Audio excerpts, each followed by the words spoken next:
Good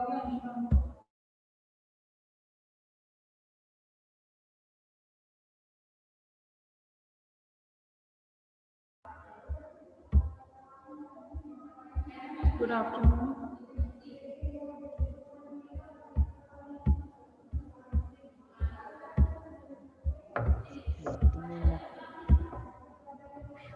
चलिए, आज सबसे बेसिक चीज आपको पढ़ना है लॉ का, और हम लोग कह सकते हैं कि जूरिस्प्रूडेंस का, वो है लॉ।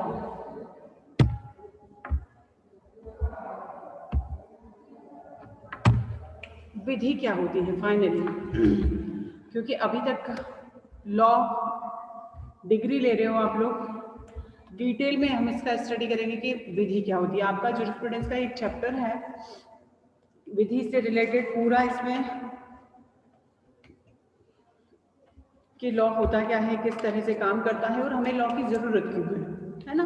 तो ये सारी की सारी चीजें विधि के बारे में जूरिस्प्रूडेंस में, जैसे मैंने जूरिस्प्रूडेंस का डेफिनेशन ही दिया था तो उसी में हमने पढ़ा था कि विधि क्या होती है और विधि किस तरह से काम करती है। अब जैसे यहाँ पर कई सारे पुराने थिंकर्स हैं जिन लोगों ने अपनी बहुत अच्छी अच्छी डेफिनेशन दी है, इवन हर तरह से, मतलब कि अरिस्टोटल का अब तक का सबसे अच्छा हर चीज के लिए जो कॉन्सेप्ट है, बहुत ही अच्छे जूरिस्ट हैं, थिंकर हैं, फिलोसोफर हैं, उन्होंने हर एक चीज को बहुत अच्छे से डिस्क्राइब किया है, जिसमें उन्होंने विधि को, अभी एक चीज जो सबसे मेन है कि कौन सी ऐसी चीज है जो हमें विधि, कौन सी ऐसी चीज है जो हमें मनुष्य को अन्य प्राणियों से अलग करता है, तो डेफिनेटली वो विधि है, क्योंकि हमारे पास एक सिस्टम है और उस सिस्टम को हम फॉलो करते हैं, उस सिस्टम के अनुसार हम चलते हैं, है ना। तो यहाँ पर विधि का होना अपने आप में, विधि है क्या, किस तरह से काम करता है, हमारे बिहेवियर को कंट्रोल करना, यहाँ एक हर एक चीज बहुत ज्यादा मैटर करती है। It is not wisdom but authority that makes a law. अब अभी तक हम लोगों ने जितने भी अलग अलग स्कूल पढ़े उसके बारे में जब आपने पढ़ा तो कई चीजें तो ऑटोमेटिकली समझ में आई कि विधि अपने आप में, विधि कंप्लीट कब है, लॉ अपने आप में कंप्लीट कब होगा, कब, जब उसके पीछे कोई अथॉरिटी हो, है ना, उसके पीछे पनिशमेंट हो, उसके पीछे उसे बनाने वाला कोई व्यक्ति सोवेरन हो। मीन्स यहाँ पर विधि अपने आप में इतना वास्ट सब्जेक्ट है जिसको कि हम कई दिनों तक समझ सकते हैं, कई दिनों तक पढ़ सकते हैं। क्यों? क्योंकि यहाँ पर हर एक जूरिस्ट ने बहुत सारा उसके ऊपर स्टडी किया है। जैसे कि हम लोगों ने पढ़ा था एनालिटिकल स्कूल, है ना, कि विधि क्या है और कैसी होनी चाहिए, कितना डिस्कशन हुआ था उस पर। कैल्सन का अलग हमने पढ़ा, उसमें हमने ऑस्टिन को अलग पढ़ा, ऑस्टिन के साथ हमने बैंथम का उपयोगितावाद पढ़ा। तो जैसे कि अपने आप लोग कि भाई हाँ हम लोग लॉ का डिग्री ले रहे हैं, दैट्स इट। अब उसमें अभी आप लोग क्या पढ़ते हैं, कितना आपका फोकस है सीआरपीसी, आईपीसी, कॉमन लॉज जो जितने भी हमारे हैं, इसके बारे में हम डिस्कस करते हैं। अब अगर हम, जैसे मैंने कई बार एक एग्जांपल दिया है कि एक दिन के लिए मात्र कभी ये हो कि हमारे यहाँ पर कोई लॉ नहीं है, देन आप देखिए कि क्या कंडीशन होगा, है ना। मीन्स एक दिन सिर्फ इतना एजुकेटेड हो चुके हैं, इतना डेवलप्ड हो चुके हैं, और अगर एक दिन विधि को हटा दिया जाए हम सबके ऊपर से, देन हम लोग वापस उसी वाइल्ड लाइफ में चले जाएंगे जिसमें हम आज से हजारों साल पहले हुआ करते थे। तो यहाँ पर विधि हमें उस जंगली जीवन से मुक्ति दिलाने वाला अगर कोई टूल रहा है तो वो डेफिनेटली हमारे लिए विधि रहा है ना। जितने हमने कॉन्ट्रैक्ट पढ़े थे, वो पढ़े थे हमने, ओरिजिन ऑफ स्टेट भी अगर आपने पढ़ा था तो उसके पीछे भी जो मेन सोर्स था वो क्या था, सब कुछ आप कर लीजिए, आपके पास यू हैव एवरीथिंग, सिर्फ और सिर्फ लॉ को छोड़ के आपके पास सब कुछ है, तो क्या आपके राइट्स और आपकी ड्यूटीज डिफाइन कर दी जाएंगी, डिसाइड हो जाएगा? नहीं। इसलिए ये जरूरी हो जाता है कि पहले इस चीज को समझा जाए कि विधि है क्या, कितने तरह की होती है, विधि की जरूरत क्या है, लॉ हमारे लिए क्यों जरूरी है। और आज के टाइम में जो मॉडर्न टाइम चल रहा है, उस टाइम में और के साथ क्या विधि में किसी तरह के परिवर्तन आए हैं या विधि में किसी तरह के परिवर्तन आने चाहिए। इवन आई थिंक ये सारी चीजें हम लोगों ने जब स्कूल्स पढ़ा था तब हर एक चीज को आई थिंक डिस्कस किया भी था। देखिए, विधि या कानून किसी नियम संहिता को कहते हैं। विधि प्रायः भली भांति लिखी हुई संसूचक के रूप में होती है। समाज को सम्यक ढंग से चलाने के लिए विधि अत्यंत आवश्यक है। विधि मनुष्य का आचरण के वे सामान्य नियम होते हैं जो राज्य द्वारा स्वीकृत तथा लागू किए जाते हैं, जिनका पालन अनिवार्य होता है। अब इसमें सिर्फ शुरू की जो 1.5 लाइन अगर हम समझें विधि मनुष्य का आचरण के वे सामान्य नियम हैं। हमारे बिहेवियर को कंट्रोल करने के लिए जो रूल्स रेगुलेशंस सरकार के द्वारा बनाए गए हैं, जो स्वीकृत हैं और जिन्हें लागू किया गया है, और अगर स्वीकृत है और इन्फोर्स किए जा चुके हैं, तो यहाँ ये अनिवार्य है कि हम उनका पालन करें। पालन न करने पर क्या होगा? न्यायपालिका दंड देती है। कानूनी प्रणाली कई तरह के अधिकारों और जिम्मेदारियों को विस्तार से समझाती है। कॉन्स्टिट्यूशन में फंडामेंटल राइट्स को अगर दिया गया है तो फंडामेंटल ड्यूटीज को भी मेंशन किया गया है। साथ ही साथ राज्य के नीति निदेशक तत्वों को भी शामिल किया गया। ये तीनों जो चीजें हैं, ये तीनों चीजें हमारे जीवन का एक आधार है। क्यों? क्योंकि इनमें से कोई एक चीज भी नहीं होगी तो डेफिनेटली हमारे लिए सर्वाइवल मुश्किल होगा। अगर सरकार को हर तरह का फ्रीडम दे दिया जाए कि आप आपके हिसाब से करिए, कॉन्स्टिट्यूशन में अगर फंडामेंटल राइट्स में जितने सारे डायरेक्शन स्टेट के लिए दिए गए हैं, वो नियम जो दिए गए हैं उसे आप नियमों के हिसाब से देखिए। जो नियम बना दिए गए हैं, जो प्रोविजंस दिए गए हैं, अगर वो नहीं होता तो सरकार इतनी जितनी रिस्पॉन्सिबल हमारे पास हमारे लिए आज है उतनी होती। अगर हमारे फंडामेंटल राइट्स को प्रोटेक्शन नहीं दिया जाता तो इतने फ्रीडम के साथ हम इतनी सारी जितने उसमें मेंशन किए गए हैं उनके साथ जो हम रहते हैं उतने क्या हम रह पाते। तो यहाँ पर विधि अपने आप में इतना वास्ट मैटर सब्जेक्ट है जिसे कि बहुत ज्यादा डिटेल में समझने की जरूरत इसलिए है क्योंकि आप लोग ऑलरेडी लॉ के स्टूडेंट्स हैं। और इसी के साथ सबसे खास चीज कि जब हम विधि को समझ लेते हैं पूरी तरह से, विधि क्या है, क्यों है, कैसी होनी चाहिए, पहले कैसी हुआ करती थी, आज की डेट में क्या क्या चेंजेस आए हैं और वो चेंजेस क्यों जरूरी हैं और क्या समय के साथ और बदलाव किए जाने चाहिए, ये सारी चीजें हमें विधि को विस्तार से समझने में हेल्प करता है। और इसी के साथ कुछ चीजें और भी हैं जो मुझे डिस्कस करनी है। देखिए, पहले तो हम ये समझ ले व्हाट इज लॉ। तो आई थिंक सभी को पता है जो हमारे ह्यूमन बिहेवियर को कंट्रोल करने वाले रूल्स रेगुलेशंस, जैसा कि अभी हमने इस डेफिनेशन में देखा, ये जो डेफिनेशन है अपने आप में कंप्लीट है। कंप्लीट इसलिए क्योंकि एनी हाउ आपको समझना यही है, विधि अपने आप में यही काम करती है। इवन हम ये बोल सकते हैं कि विधि का काम भी यही है और नियम वही है। वो नियम जो सरकार ने हमारे लिए बना दिए हैं, जिनका पालन हमें करना है, जो हमारे लिए इन्फोर्स्ड है। और उसके साथ देखिए, इसमें एक बहुत ही अच्छा डेफिनेशन लगा था मुझे जो मैंने ऐड किया है, a single word cannot define law, there cannot be a word which can educate law, one can draw analogy or understand law. Law is like a temple which is designed so that men and women can live in his or her places of peace. अगर ये चीजें जिस तरह से एक proper system बनाया गया है, अगर ये सिस्टम नहीं होता तो यहाँ जितने भी लोग सरवाइव करते हैं वो उस तरह से हम लोगों के लिए सर्वाइवल डेफिनेटली बहुत टफ होता। Law is love which is inarticulate in nature, both have the power to regulate human emotions. Law is a complex as love, and analogy can be drawn between law and sea. Both law and sea are vast, and as a drop adds in the quantity of water in the ocean, in the same way every judgment adds itself to many precedents. Also, there is no life without water, there is no life without law. जैसे मैंने अभी कहा कि आज की date में भी अगर हमें ये बोल दिया जाए कि आप लोगों को अपने हिसाब से रहना है। सोशल कॉन्ट्रैक्ट में मैंने एक सेंटेंस कहा था कि सोशल कॉन्ट्रैक्ट में हमने अपने right to life and right to property की प्रोटेक्शन के लिए अपने मनमाने राइट्स के साथ एक कॉन्ट्रैक्ट किया था उन लोगों से जो लोग हमें इस प्रोटेक्शन की गारंटी देते थे। आज की डेट में भी आप देखिए कि अगर हम लॉ की बात करें तो कितना स्मूथ है चीजें, हम लोग क्यों सरवाइव कर पा रहे हैं, क्यों हम अपने फ्रीडम के साथ अच्छे से अपनी लाइफ को सरवाइव कर पा रहे हैं, क्यों? क्योंकि हमारे पास लॉ है। एक मिनट आप सोच कर देखिए कि यू हैव टू बी, आपको ऐसी एक लाइफ जीना है जिसमें कि किसी भी तरह का लॉ नहीं है, विधि नहीं है, सिस्टम नहीं है, साथ ही साथ आपके राइट सिक्योर नहीं है। जैसे जैसे और इन सब के साथ जो जजमेंट वाला पार्ट है वो हमें क्या करता है, हमें और ज्यादा प्रोटेक्शन दे देता है, और ज्यादा हमारे लिए नई एक होप देता है, नई ऐसी चीजें दे देता है। जैसे कि कई बार होता है कि किसी पर्टिकुलर चीज के लिए कोई लॉ है ही नहीं, जुडिशरी ने प्रॉपर एक जजमेंट दे दिया, क्या हुआ ना वो कि यहाँ पर उस तरह की चीज ऐड हो गई जो कि हमारे लिए जरूरी थी, है ना। तो यहाँ पर लॉ अपने आप में, अब ये लॉ कितने तरह के होते हैं अभी आगे में डिटेल में पढ़ेंगे। अब एक चीज मुझे और थोड़ा सा डिस्कस करना है, जैसे कि सिंपली हम देखें कुछ चीजें हैं जो कि सिर्फ डिस्कस करने से भी आई थिंक आपको बहुत अच्छे से समझ में आएंगी। एक होता है विधि के बारे में, जब हम बात करते हैं व्हाट इज लॉ, है ना, तो उस समय हम लोग डेफिनेटली एक हमारा होप है वो है जस्टिस, सबसे खास चीज। विधि, न्याय और दंड, लॉ, जस्टिस एंड पनिशमेंट, ये तीनों अलग नहीं है अपने आप में। क्यों? क्योंकि लॉ हमारे लिए बनाया गया है कि हमारे ह्यूमन बिहेवियर को कंट्रोल किया जा सके। कंट्रोल क्यों करना है? ताकि आप किसी और के राइट्स का वायलेशन नहीं करें, है ना। अब अगर वायलेशन हो जाता है तो फिर आपके लिए जस्टिस होना चाहिए, है ना। अब जस्टिस लॉ को एप्लीकेबल कर दिया गया है, इन्फोर्स कर दिया गया है, उसके बाद भी अगर कोई नहीं मानता है तो अभी क्या करेंगे?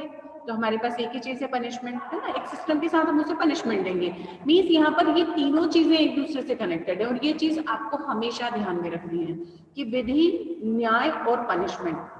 अब एक चीज और इसके साथ आ जाती है, वो है मॉरलिटी, नैतिकता।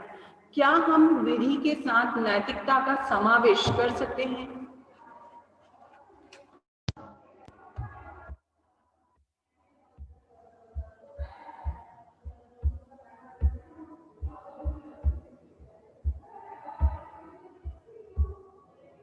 हाँ, कहाँ थे हम लोग? नेटवर्क चला गया था कहीं, नेटवर्क का इशू रहता है, प्लीज टॉलरेट करिएगा। जैसे कि हम बोलें कि भाई विधि अपने आप में अकेले कंप्लीट नहीं है, इसके साथ ये चीजें हमेशा लगी रहेंगी। जस्टिस हुआ, पनिशमेंट हुआ, या जैसे मैंने अभी कहा मॉरलिटी। अब नैतिकता का क्या हम इसमें शामिल करते हैं नैतिकता को? अब अगर हम बहुत ज्यादा नैतिक हो जाएंगे, हम मॉरल वैल्यूज के साथ लॉ बनाने लगेंगे, तो डेफिनेटली हमारे लिए मुश्किल होगा कि हम पनिशमेंट स्ट्रांग दे पाए, है ना।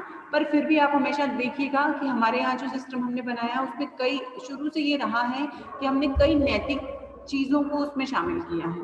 इसी तरह एक चीज और इसमें हम ऐड कर सकते हैं कि क्या कल्चर, आवाज आ रही है सभी को? बार बार योर इंटरनेट कनेक्शन है अनस्टेबल शो हो रहा है मुझे। प्रेक्षा, आवाज आ रही है प्रेक्षा?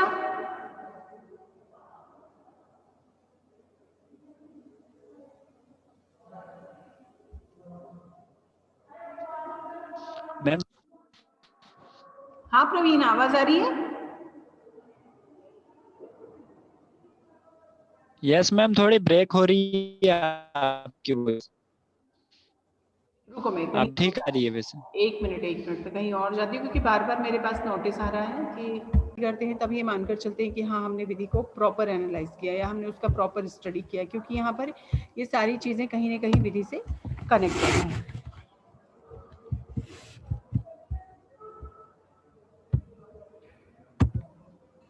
देखिए यहाँ पर कुछ डेफिनेशंस दी गई हैं, एक सॉल्वेंट का है, ग्रे का है, और इन डेफिनेशन को आप लोग ध्यान से पढ़िएगा। The law may be defined as body of principles recognized and applied by the law by the state in the administration of justice. Means यहाँ पर अब जैसे कि कितना भी हम बोल दें ये नियम है, ये रूल्स है, जब तक उसके पीछे कोई अथॉरिटी नहीं है या किसी पर्टिकुलर अथॉरिटी ने उसे एप्लीकेबल नहीं किया है, तब तक हमारे लिए वो लॉ मान्य नहीं होगा। तो यहाँ पर विधि की परिभाषा के लिए ये जरूरी है कि विधि की परिभाषा को इसी तरह समझा जाए कि यहाँ विधि, हम उसी विधि के बारे में बात कर रहे हैं जो कि प्रॉपर सिस्टम ने बनाई है, एक ऐसी बॉडी या अथॉरिटी ने बनाई है जो कि उसे एप्लीकेबल करने का राइट रखता है। इसी तरह द लॉ, ग्रे का जो डेफिनेशन है, the law of the state और of any organized body of men is composed of any of the rules which the courts, that is judicial organ of the body lays down for the determination of legal rights and duties. अब यहाँ पर इन्होंने पूरा focus जो किया है वो किस पर किया है? जुडिशरी पर किया है। तो यहाँ कई सारे ऐसे अलग अलग जुरिस्ट हैं जिनकी डेफिनेशंस दी गई है, और उन जुरिस्ट की डेफिनेशन को आपको किस तरह से समझना है कि इवन कई बार उनकी डेफिनेशंस को कंपेयर किया जाता है, और उस कंपैरिजन के साथ कि किसका डेफिनेशन किस चीज को फोकस करता है। तो यहाँ ये नहीं बोल सकते कि किसी का परफेक्ट है, हर किसी ने अपने अपने व्यूज यहाँ रखे हैं कि विधि ये हो सकती है या विधि ये हो सकती है। अब जैसे ग्रे का जो डेफिनेशन है तो हम दोनों के डेफिनेशन में कंपेयर कर सकते हैं कि किसी ने एडमिनिस्ट्रेशन ऑफ जस्टिस को फोकस किया है तो किसी ने जुडिशियल सिस्टम को। और इसीलिए यहाँ पर अब अगर नेचुरल लॉ को आपने फोकस नहीं किया, इंस्टीट्यूट लॉ को नहीं किया, तो यहाँ कई तरह के कंपैरिजन कर सकते हो। और इस क्वेश्चन का जब आप आंसर फ्रेम करते हैं तो आपको तकरीबन 4 से 5 डेफिनेशंस को लिखकर उसका कंपैरिजन भी लिखना है। एक विधि के देखिए सिंपली मैंने इसमें ऐड किया था, प्रवीण देखना इसे। विधि का उद्देश्य, अब सबसे खास जो चीज है वो है ऑब्जेक्ट ऑफ लॉ, क्यों जरूरी है। तो मेन जो सबसे मेन जो चीज है वो तो यही है कि विधि क्यों जरूरी है ना। तो विधि, अगर विधि नहीं है तो हम समाज में रहने वाले लोगों के आचरण को नियंत्रित नहीं कर सकते। और अगर वो आचरण नियंत्रित नहीं है तो सिंपली क्या होगा, हमारे अधिकारों की सुरक्षा नहीं होगी, है ना। और समाज में रहने वाले हर तरह के अनैतिक कार्य भी होंगे, कई लोक नीति के विरुद्ध होने वाले कार्य, अपराध, कई ऐसी चीजें होंगी जो कि जरूरी है। क्योंकि देखिए न्यायपूर्ण, सबसे लास्ट वाली लाइन देखिएगा, न्यायपूर्ण समाज में ही शांति, सद्भाव, मैत्री, सह अस्तित्व कायम हो पाता है। अगर यहाँ इस चीज को हम ह्यूमन बिहेवियर या ह्यूमन नेचर से भी अगर को रिलेट करें तो सिंपली आप समझ सकते हैं कि कोई भी व्यक्ति एक जैसे नहीं है, हर व्यक्ति अलग है। किसी में आपराधिक तत्व ज्यादा होते हैं तो किसी में सद्भाव और शांति के, है ना, होता है। घर में ही हर व्यक्ति अलग अलग है तो समाज में तो बहुत बड़ी चीज है कि हर व्यक्ति अलग अलग होगा। और उसके हिसाब से अगर हर व्यक्ति को फ्रीडम दे दिया जाए कि आप आपके हिसाब से रह सकते हैं, आपके ऊपर कोई सिस्टम नहीं है, तो यहाँ तो हर वो व्यक्ति जो कि खुद खुद की चीजों के लिए सेल्फिश है या अराजक है या ऐसा है जो बहुत ज्यादा पावरफुल है, तो वो तो यही चाहेगा कि वो हर किसी पर शासन करे। क्योंकि जिस तरह से प्रेम, दया, सद्भाव, काइंडनेस ये हमारे मौलिक गुण होते हैं, इसी तरह लालच, स्वार्थ, ईर्ष्या, जेलेसी ये भी ह्यूमन बिहेवियर में एक बहुत बड़ा पार्ट है, ह्यूमन बिहेवियर का, ह्यूमन नेचर का बहुत पार्ट है। तो उस चीज को हमेशा ये ध्यान रखिए। जैसे मैंने कहा ना कि सिग्नल पे भी हम देख लेते हैं कि अगर पुलिस वाला नहीं है तो हम लोग सीधे निकल जाने की कोशिश करते हैं। क्यों? क्योंकि हम समझ लेते हैं कि अरे ठीक है, अभी हमारे लिए कुछ ऐसा स्ट्रिक्ट कोई पेनल्टी हम पर एप्लीकेबल नहीं होगी। तो यहाँ पर हम हमेशा ये चाहते हैं कि हमारे ऊपर से कम नियम हो, कम से कम हमारे ऊपर इंस्ट्रक्शंस हो, कम से कम हमें चीजों को मानना पड़े। और यही रीजन है कि ह्यूमन बिहेवियर ऐसा है कि हमें, इवन एनिमल्स को इतना इंस्ट्रक्शंस की जरूरत नहीं है जितना हमें है। क्यों? क्योंकि हमारे पास वो सारी चीजें हैं कि हम किसी और के राइट्स को भी बहुत ज्यादा वायलेट कर सकते हैं, हम सारी समझ रखते हैं। तो इसलिए यहाँ पर विधि का होना अपने आप में एक शांतिपूर्ण समाज की स्थापना के लिए, न्यायपूर्ण समाज की स्थापना के लिए बहुत जरूरी है। अब यहाँ पर देखिए अगर हम काइंड्स ऑफ लॉ की बात करते हैं तो कई तरह की विधियां हमारे पास हैं। जैसे सामान्य तो हमने अभी सीपीसी सीआरपीसी में पढ़ा था कि 2 तरह की विधियां होती हैं, एक होती है मौलिक और एक होती है प्रक्रियात्मक, है ना। एक जो बेसिक लॉ होता है, जैसे कि बेसिक लॉ में हमने लिया आईपीसी को, है ना। और प्रोसीजरल लॉ की अगर हम बात करें तो प्रोसीजरल लॉ हमारे लिए कौन सा होगा? सीपीसी हमारे लिए प्रोसीजरल लॉ है, सीआरपीसी है। तो इस तरह के लॉ, ये तो बेसिक एक 2 तरह के डेफिनेशन हो गया कि हाँ भाई बेसिकली 2 तरह की विधियां होती हैं। अब इसके अलावा भी कई सारी विधियां होती हैं। वो कौन कौन सी? अब जैसे क्रिमिनल लॉ, है ना, सिविल लॉ। क्रिमिनल जिसमें कि किसी की बॉडी के अगेंस्ट या किसी के प्रॉपर्टी के अगेंस्ट डायरेक्ट हार्म किया जाता है या स्टेट के अगेंस्ट किया जाता है, वो सारे के सारे मैटर्स जो कि क्रिमिनल या अपराध से संबंधित हैं वो सारे क्रिमिनल मैटर्स कहे जाते हैं, या उससे संबंधित जो विधियां होती हैं वो सारी क्रिमिनल लॉ कहलाते हैं। जैसे हमारे पास सीपीसी क्रिमिनल लॉ है ना Praveen? No ma'am.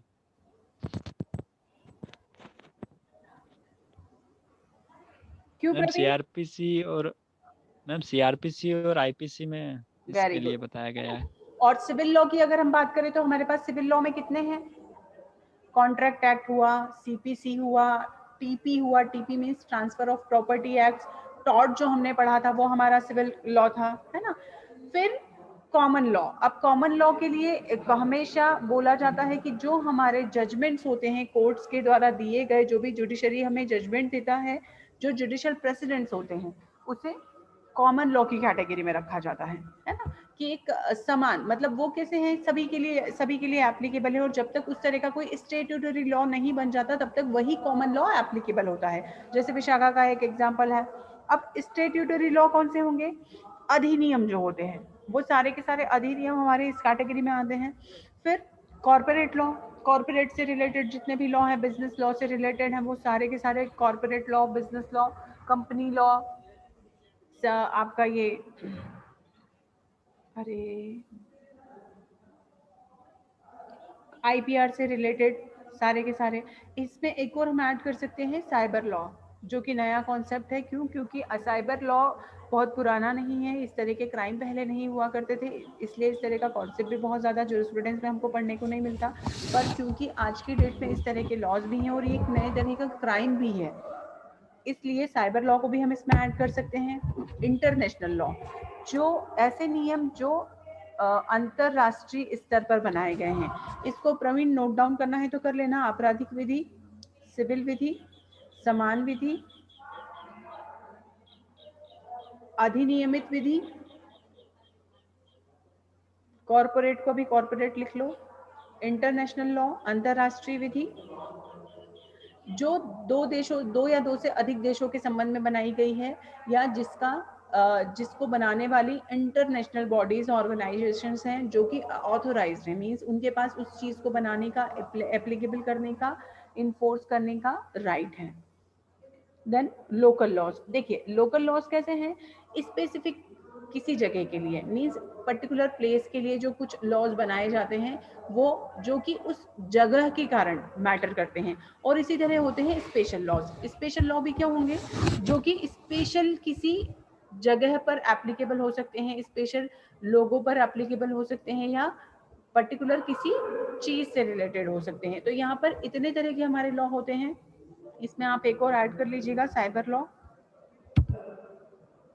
Main thing, सबसे main part, why do we need law?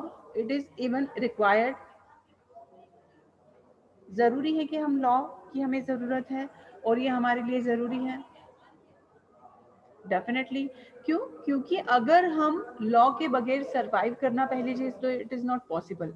हम लोग विधि के बगैर सरवाइव नहीं कर सकते, क्योंकि अगर हमने विधि के बगैर रहना शुरू किया तो जिस तरह के समाज की हम कल्पना करते हैं, जिस तरह का समाज या सोसाइटी हम चाहते हैं, वो well settled, well developed, peaceful, with justice, इस तरह का कॉन्सेप्ट हम कभी अचीव नहीं कर पाएंगे। और ये रीज़न है कि हमारे लिए ये ज़रूरी है कि हम एक ऐसे सिस्टम को फॉलो करें, ऐसे रूल्स रेगुलेशंस को फॉलो करें जो हमारी इस रिक्वायरमेंट को फुलफिल करे। और रिक्वायरमेंट कौन सी?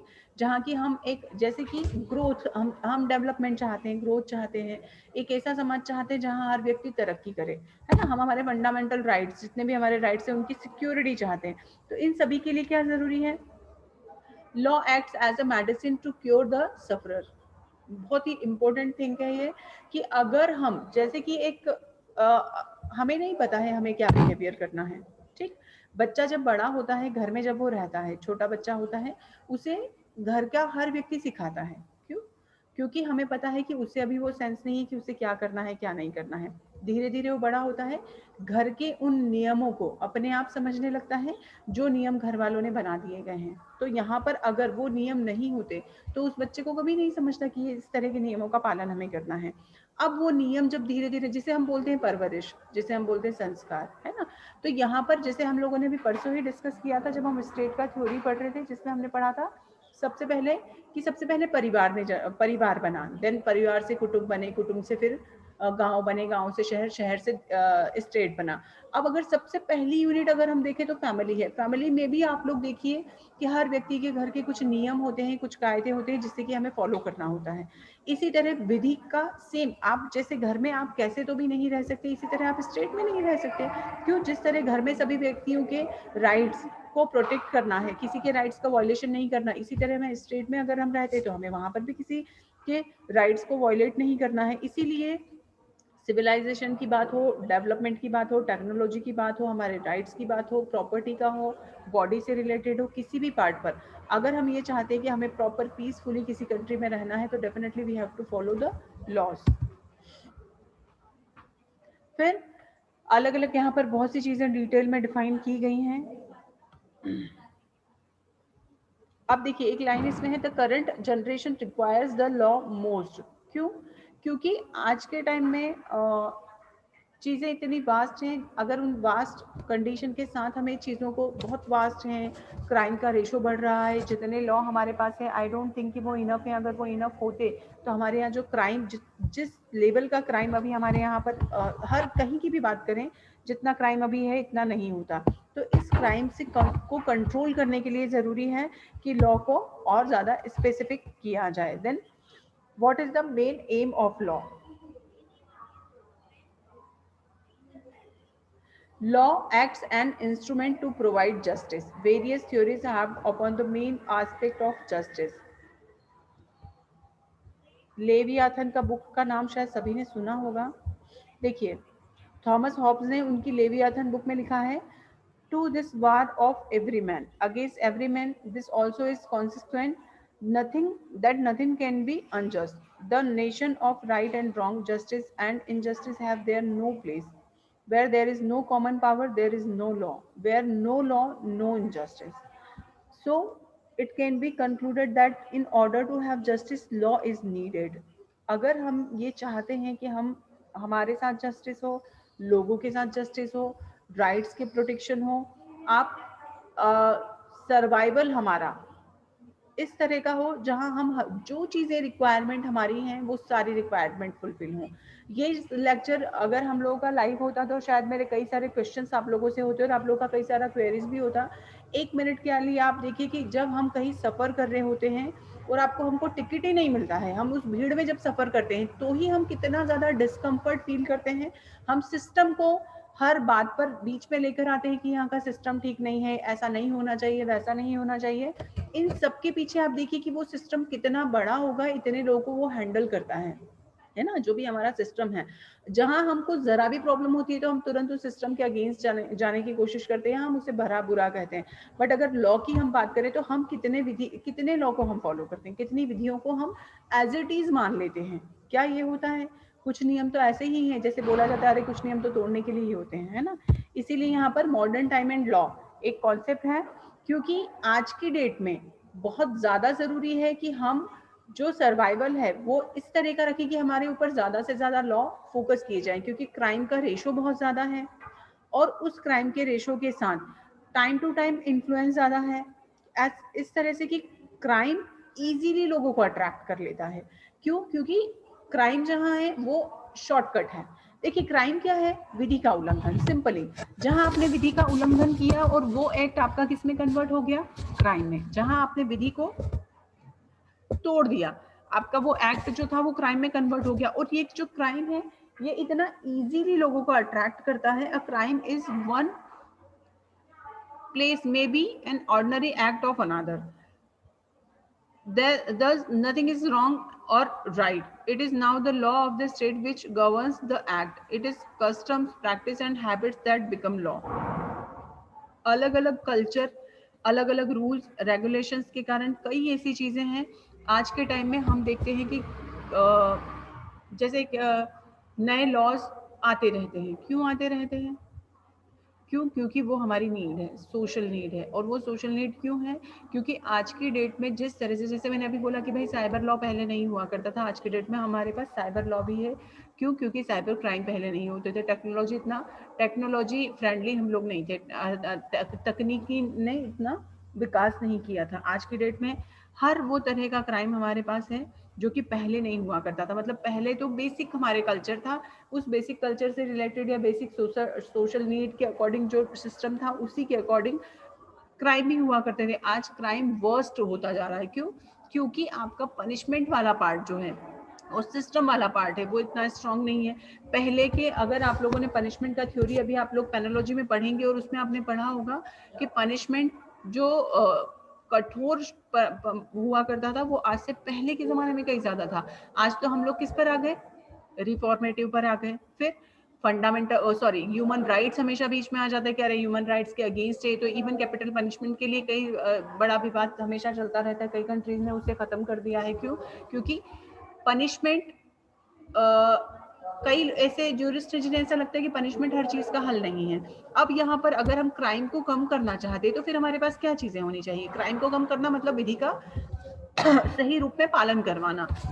अब अगर विधि का सही पालन करवाना है तो उसके पीछे कुछ तो ऐसे तर्क हो जो उसके कारण है, या इस तरह के कोई सजेशन हो जिससे कि हम उस विधि के पालन को बढ़ा सके, है ना।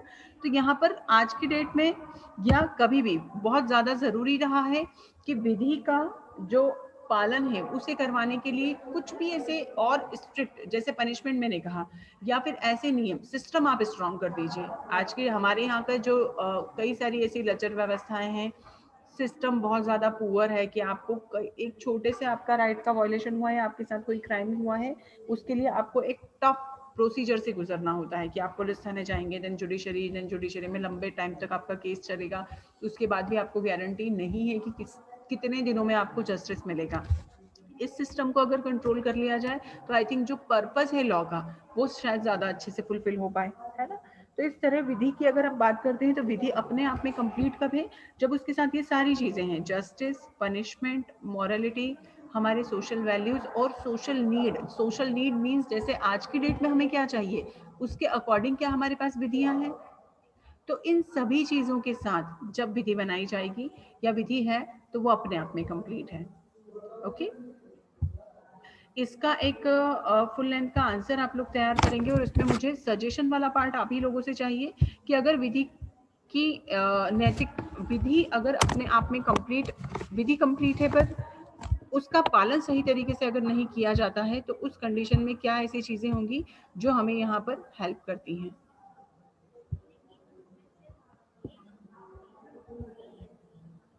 ठीक है, पीपीटी में आज शेयर कर लूंगी, उसके हिसाब से आप लोग आंसर